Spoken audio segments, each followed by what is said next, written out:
Variety cooking তোমাদের জন্য নিয়ে এসেছে আজকে। দেখো আরও একটা রেসিপি, সেই রেসিপির নাম হলো ছানার বড়ার ঝোল।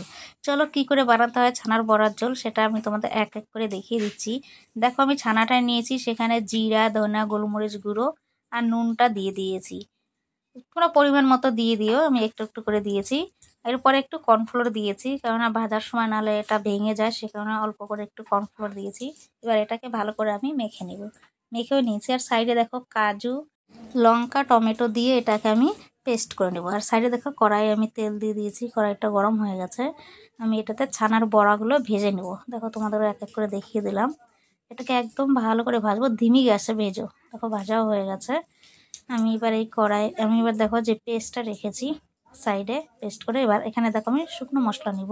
আদা বাটা, জিরা, ধনা আর গরম মশলা দিয়ে আমি এটাকে একটু ভিজিয়ে রাখবো। আর লঙ্কা গুঁড়ো দিয়েছি আমি, এটা কাশ্মীরি লঙ্কা গুঁড়ো আছে, এটা কালারের জন্য দিয়েছি। আর একটু গরম মশলাও দিয়েছি। দেখো এটাকে 5 থেকে 6 মিনিট ভিজিয়ে রাখবো। আর সাইডে দেখো আমি লং, এলাচ, দারচিনি, তেজপাতা ফোড়ন দিয়েছি।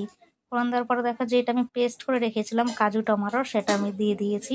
এবার দিয়ে ভালো করে কষে নেবো। দেখো নুনটা পরিমাণ মতো দিয়ে দেবে, একটু চিনিও দিয়েছি আমি। এবার কষে আসছে, এবার আমি দুধ দিয়ে দিয়েছি। দেখো তোমরা দুধটা না দিলেও হবে, তোমরা শুধু ভাবো যে জল দিব, সেই জল দিলেও হয়ে যাবে। এবার দেখো আমি বড়া ভেজে রেখেছিলাম, সেই বড়াটাও আমি দিয়ে দেবো এখন।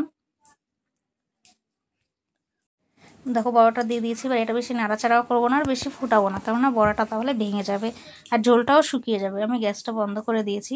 দেখো রেডি হয়ে গেছে আমাদের ছানা বড়ার ঝোল।